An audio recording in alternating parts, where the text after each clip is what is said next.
Welcome back to FryMinis. I'm Eric, and today we're going to get hyped for Candlekeep Mysteries.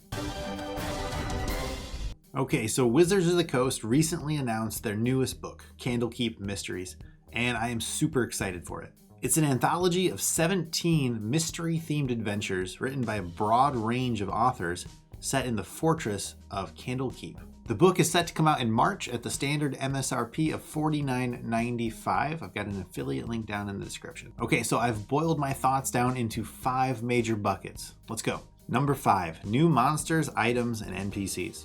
I'm always surprised at how few magic items are actually in D&D 5e. I'll usually create my own, customize them, or homebrew, whatever, start from scratch. But that's not an option for everyone. So I'm really excited to see more official items. I think this would be a good opportunity to focus on magic user themed items, maybe a wizard version of prayer beads, or like something fun, like a flying spell book that you can use as a familiar. It sounds like the adventurers are going to use a storybook approach to get you into each of the individual modules. So that brings us to some really cool possibilities if we're not just tied down to the Forgotten Realms, which means we can get some really zany NPCs, some really strange monsters, things you wouldn't normally see in the Forgotten Realms. So I'm really excited to see how we can expand what an NPC ally or a monster, something weird, how that looks and how it feels and plays. I think some of the best D&D is the weirdest D&D, so I think this is a bright spot for me. Number 4, Candlekeep. So this might be a little sentimental, but my very first exposure to D&D was the 1998 video game Baldur's Gate. The main character, you, grew up in Candlekeep. The library plays a pretty big role in the game, so I'm really excited to go back there. I doubt everything's going to be the same. It looks like from some of the maps and things I've seen of more recent D&D, it's a little bit bigger than in the video game. I'm excited to learn about the lore of the library fortress and how things are actually in the game versus the video game. And I am just absolutely hoping for some Easter egg or call out, or maybe even a run-in with some of the old gang from Candlekeep in Baldur's Gate. Even just a mention of Gorion or Teth Toril or Firebeard, Elvenhair, or Winthrop would make my day. Number 3, mysteries. I think I'm a solid DM, but I'll be honest, I have absolutely no clue how to run a mystery, or at least how to run a good one. I am so looking forward to learning how to run all these riddles and mysteries and whodunits and how to work those into the game and not give away the ending. I love the idea of the whole party working together, and I'm really, really interested to see the dynamic of a player's knowledge and wits versus their character's capabilities. I think there's a really cool dynamic that could develop there. Number 2, pick and pluck. Okay, so my opinion here might be a little spicy, but Ghost of Saltmarsh and Tales from the Yawning Portal are probably my 2 favorite adventure books. Both of these books are full of shortish adventures that you can plop into the middle of a campaign or just do a run through in 1 or 2 sessions. And some of them you could even stretch out into a mini campaign. Candlekeep Mysteries promises to bring 17 of these pick and pluck adventures. I prefer to run a campaign that might be inspired by a pre-written adventure module, but really I just use those as a basis for a campaign that is just nothing but homebrew and a big old circus of fun. So the modularity of adventure books like this are a huge win for me. And all you DMs out there, you know this. It can be a lot of fun to build everything from scratch constantly, but that's also a ton of work.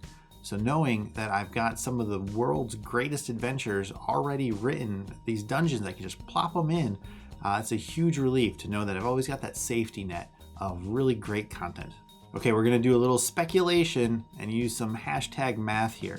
So stay with me. Here we go. Ghost of Saltmarsh and Tales from the Yawning Portal each contain 7 adventures. Both books, like most 5th edition adventures, are about 250 pages long. Saltmarsh dedicates a lot of space in the book to really cool world building and some really solid nautical rules. Wizards of the Coast has already said that Candlekeep Mysteries will contain 17 bite-sized adventures. So that means we're looking at quicker adventures. As of recording, we don't know the final page count for the book, but I'm going to assume the standard 256 pages.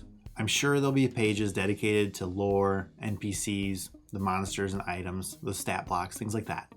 But I don't think it's going to be as robust at Saltmarsh. I think we're going to be closer to Tales from the Yawning Portal. Yawning Portal dedicated 82% of its pages to adventures. So let's assume something similar for Candlekeep. Let's say 80%. That leaves us with an average adventure length of 12 pages for Candlekeep compared to 29 pages for Tales from the Yawning Portal and 21 pages for Saltmarsh. So these are significantly shorter, and I think that's really interesting.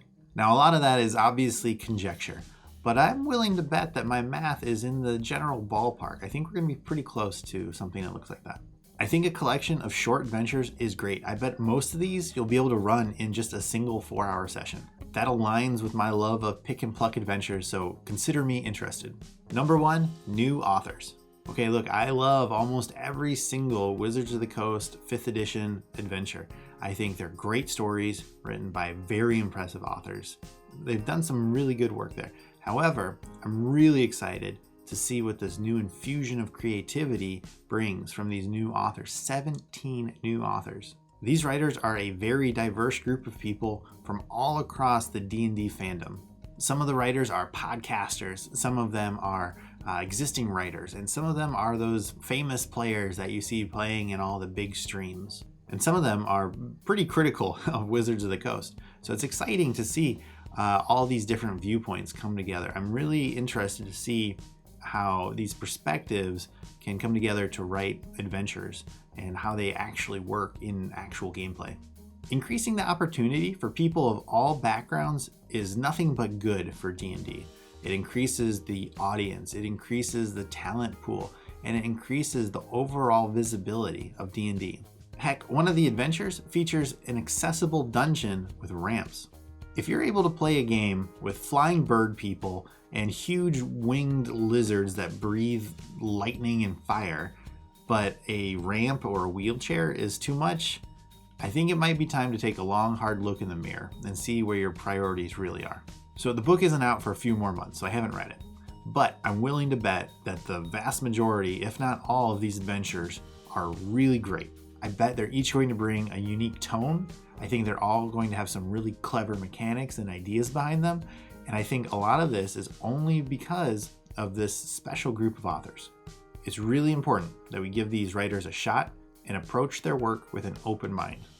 Okay, so are you as hyped for Candlekeep Mysteries as I am? Let me know in the comments. Thank you to my patrons for supporting the channel. I look forward to running some of these adventures with my waffle tier or higher patrons. Want to get in on the fun? I've got a link in the description. If you enjoyed the video, please hit that like button. Thanks for watching. I'll see you next time.